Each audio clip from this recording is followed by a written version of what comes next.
नमस्कार, मैं अंजना और आप देख रहे हैं केबी टाइम्स न्यूज 24। आइए रुक करते हैं आज की बड़ी खबर पर। क्या यूपी में चुनाव लड़ पाएगा कुलदीप सेंगर? रेप मामले में ही मिली जमानत, हत्या के आरोप में अभी जेल में रहेगा। उन्नाव रेप केस में भाजपा नेता और बांगरमऊ से तत्कालीन विधायक कुलदीप सेंगर की सजा सस्पेंड कर दी गई है। हालांकि इसके बाद भी वो जेल से बाहर नहीं आ पाया, क्योंकि रेप पीड़ित के पिता की हत्या के मामले में सेंगर उम्र कैद की सजा काट रहा है। ऐसे में सवाल उठ रहे हैं कि क्या कुलदीप सेंगर 2027 का विधानसभा चुनाव लड़ सकता है? दिल्ली हाई कोर्ट से राहत मिलने का क्या मतलब है? सीबीआई अब क्या करेगी? दूसरे कौन कौन से मामले चल रहे हैं, उनमें क्या सजा हो सकती है? सीबीआई के पास ऐसे क्या सबूत थे जिससे सजा हुई थी? पहले जानिए, क्या कुलदीप सेंगर चुनाव लड़ सकता है? इसका जवाब है नहीं। सुप्रीम कोर्ट में वरिष्ठ वकील शारिक अब्बासी कहते हैं कुलदीप सेंगर की रेप के मामले में मिली सजा को निलंबित रखा गया है। इसके आधार पर उस केस में जमानत मिली है। अपील दोष सिद्ध पर रोक लगाने की भी की गई थी, लेकिन उसमें राहत नहीं मिली। ऐसे में वह अदालत की निगाह में अभी तक दोषी है। इसके अलावा भी सेंगर रेप पीड़ित के पिता की कस्टोडियल डेथ के मामले में 10 साल की कैद की सजा काट रहा है, इसलिए फिलहाल जेल से बाहर भी नहीं आ सकता है।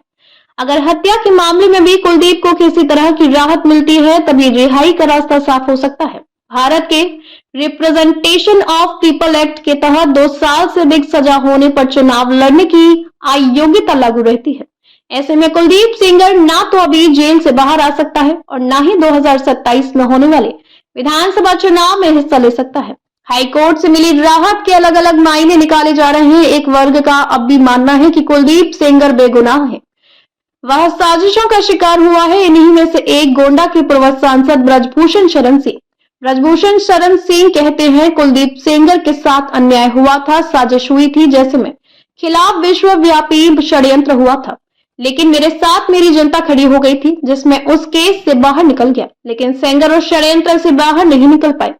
ब्रजभूषण ने दावा किया कि षड्यंत्रकारी आज भी षड्यंत्र कर रहे हैं, वे कहीं से प्रेरित हैं, उनके पीछे कोई है। उन्होंने पीड़िता के धरने पर भी सवाल उठाया, कहा कि न्यायालय के फैसले का सम्मान सबको करना चाहिए, धरना प्रदर्शन से कुछ होने वाला नहीं है। अब तक के लिए बस इतना ही, फिर मिलते हैं एक ऐसे ही बड़ी खबर के साथ। तब तक के लिए नमस्कार और देखते रहिए केबी टाइम्स न्यूज 24। अगर आपको ये वीडियो पसंद आई हो तो इसे लाइक करें व शेयर करें। ऐसे लेटेस्ट अपडेट पाने के लिए बेल आइकन को प्रेस करना ना भूलें। अगर आप हमें फेसबुक या फिर इंस्टा के माध्यम से देख रहे हैं तो हमारे पेज को फॉलो जरूर करें। धन्यवाद।